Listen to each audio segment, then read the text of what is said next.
Hello दोस्तों, नमस्कार। Biology series में आपका स्वागत है। आज अपन दोस्तों आरएच असंगतता के बारे में बात करने जा रहे हैं। आरएच असंगतता, ये आरएच इनकम्पेटिबिलिटी की सिचुएशन कब बनती है और क्यों बनती है, इसके बारे में अपन विस्तार से समझने वाले हैं। तो आरएच असंगतता क्या चीज़ है, आइए देखते हैं। इसको समझने के लिए दोस्तों अपना थोड़ा सा ब्लड ग्रुप के बारे में पढ़ना पड़ेगा।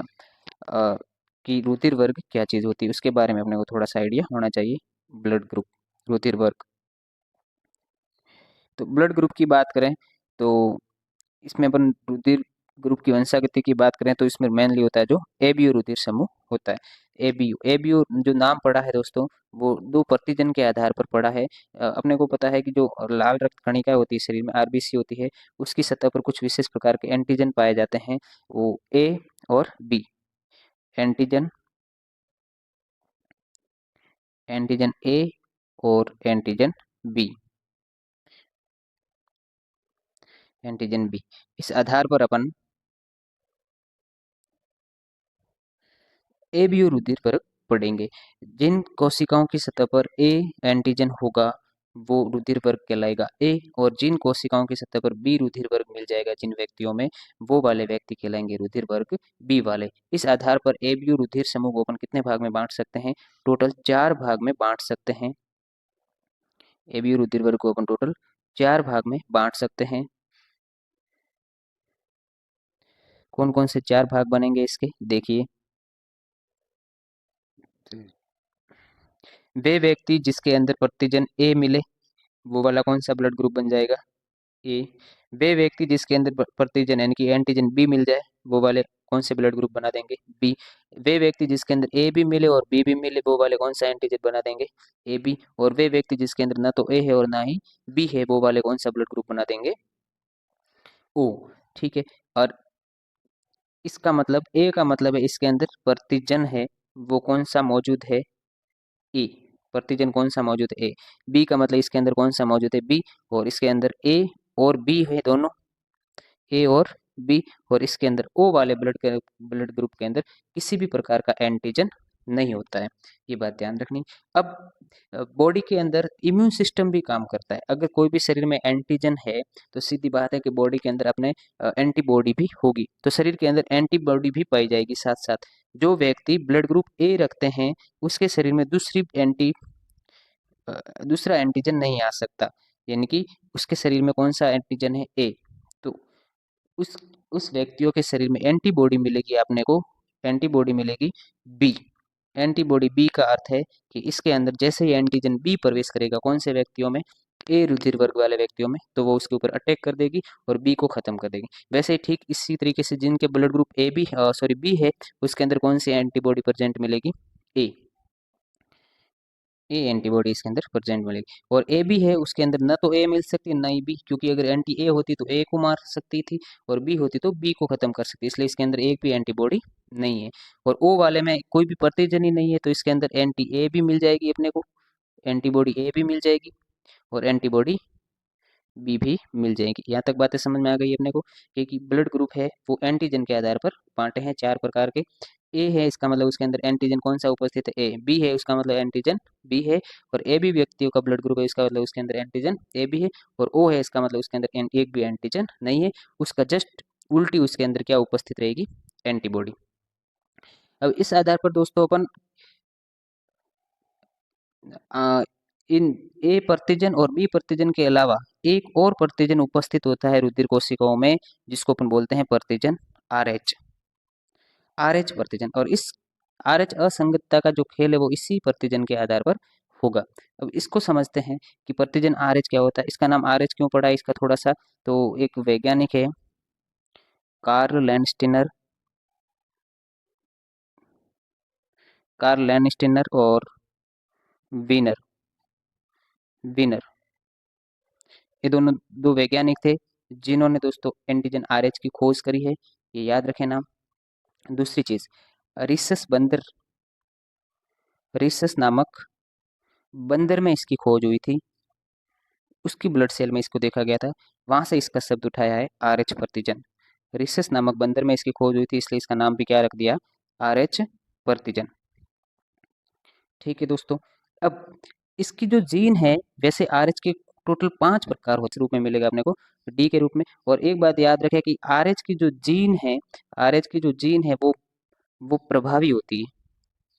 RH की जीन कैसी होती है दोस्तों, प्रभावी।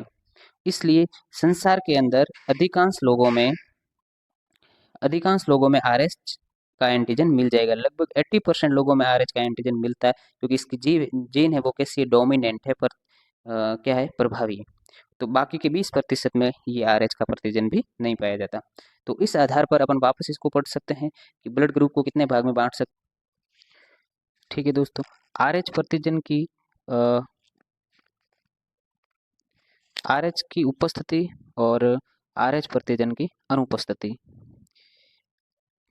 RH की अनुपस्थिति, इस आधार पर अपन वापस इस ब्लड ग्रुप को वर्गीकृत कर सकते हैं। क्योंकि दोस्तों नॉर्मल वे में अपन ऐसा नहीं सुनते हैं ए बी, अपन ब्लड ग्रुप को किस तरीके से सुना होगा, A positive, B positive, A B positive, A B negative, इस तरीके से। तो ब्लड ग्रुप अभी कितना देखा, ए जिसके अंदर RH प्रतिजन उपस्थित है तो ए पॉजिटिव, और नहीं है तो ए नेगेटिव। RH प्रतिजन ए पॉजिटिव है मतलब RH प्रतिजन उपस्थित है, और ए नेगेटिव मतलब RH प्रतिजन नहीं है। ठीक है, इसी तरीके से बी पॉजिटिव मतलब RH प्रतिजन है, और बी नेगेटिव यानी कि RH प्रतिजन नहीं। वापस ए बी प्रतिजन में ए बी पॉजिटिव जिसके अंदर RH प्रतिजन है, और ए बी नेगेटिव जिसके अंदर RH प्रतिजन नहीं। ओ पॉजिटिव RH प्रतिजन है, ओ नेगेटिव RH प्रतिजन नहीं। तो ओ प्रतिजन की उपस्थिति और अनुपस्थिति के आधार पर टोटल इसके कितने टाइप बन गए, total A positive, A negative, B positive, B negative, A B positive, A B negative, और ओ पॉजिटिव और ओ नेगेटिव। टोटल कितने टाइप बन गए दोस्तों, 8 टाइप इसके बन गए, 8 टाइप इसके।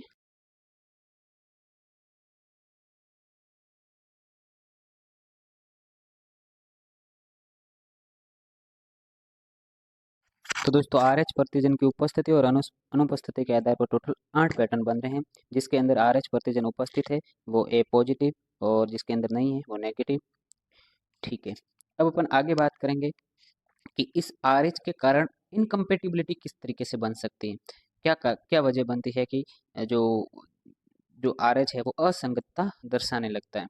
तो देखिए, सपोज करिए को मान के चलते हैं कि कोई एक दंपति है, जिसके अंदर एक दंपति का ब्याह होता है, जिसके अंदर जो मेल है उसको थोड़ा सा, हाँ दोस्तों, जो मेल है वो मान के चलिए कि वो RH क्या है, पॉजिटिव है।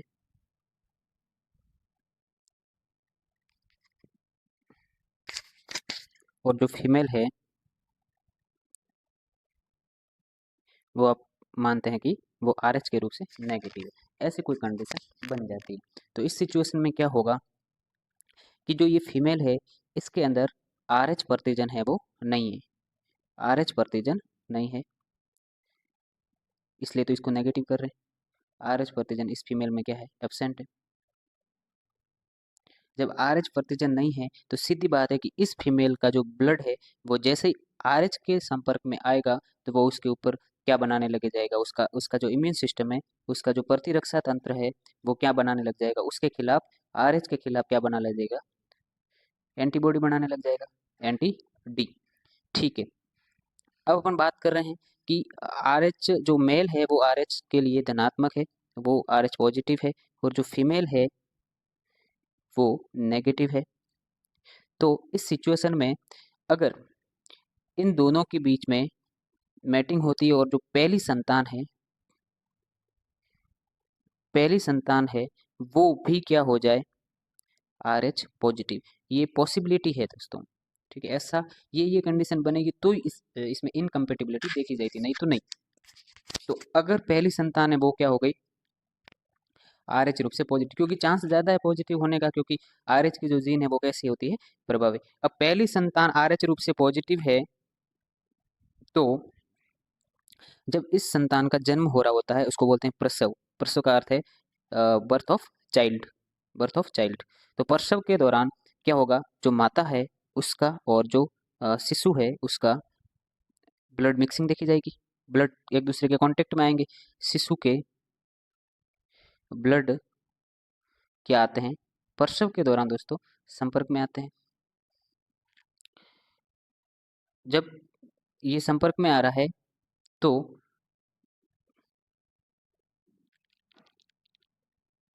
दोस्तों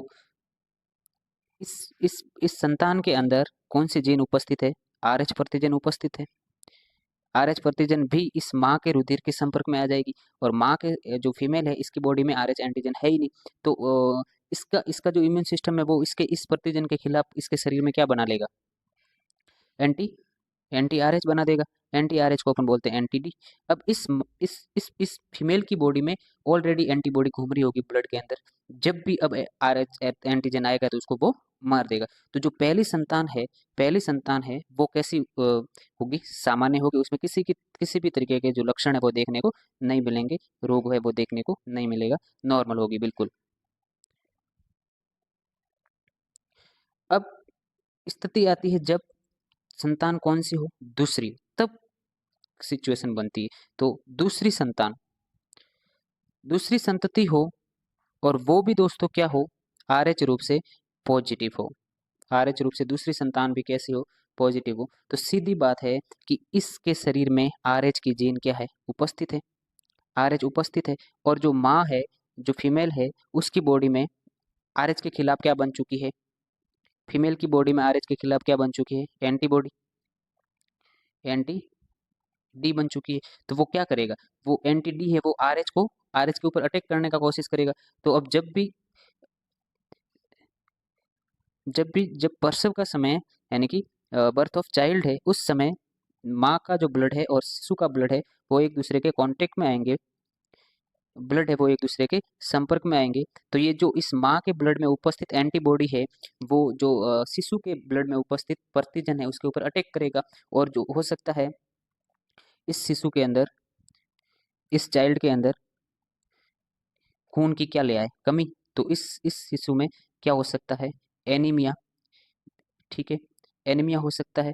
कभी कभी इसकी मौत भी हो सकती है, क्रिटिकल सिचुएशन में इसकी मौत भी हो सकती है। और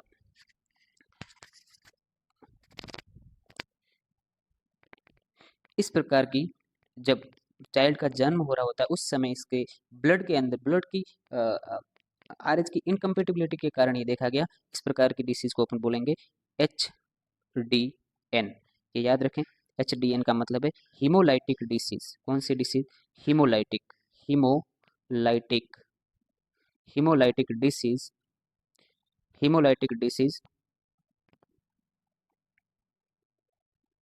हीमोलाइटिक डिसीज ऑफ न्यूबर्न, इसको बोलते हैं haemolytic disease of newborn. Haemolytic disease of newborn का अर्थ है कि जब न्यूबर्न हो रहा होता है, नया जन्म है किसी शिशु का, उसके हीमोलाइटिक डिसीज देखी जा रही है।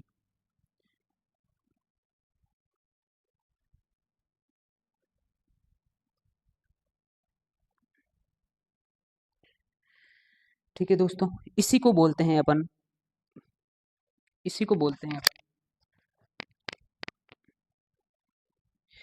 इरिथ्रो, इसी को कहा जाता है इरिथ्रो इरिथ्रोब्लास्टोमा,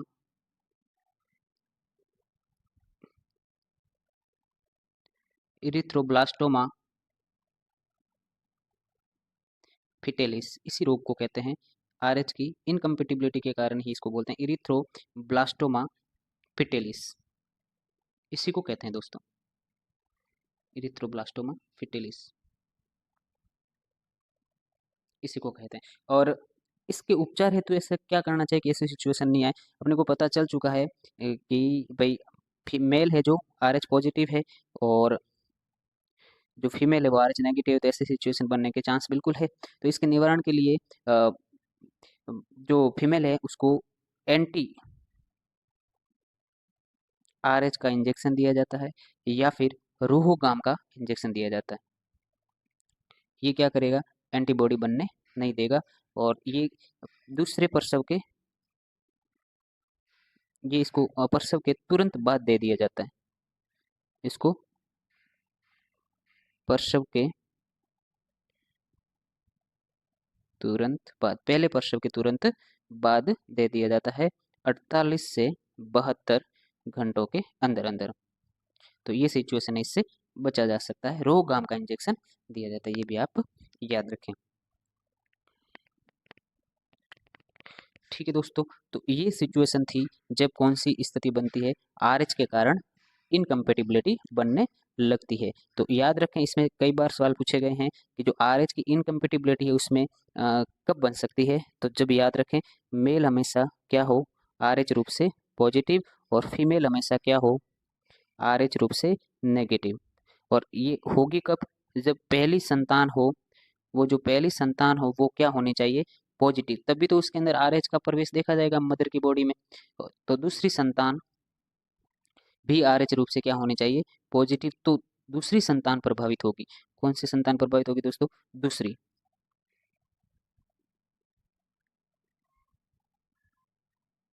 पॉजिटिव, दूसरी संतान इससे प्रभावित होगी, ये याद रखें।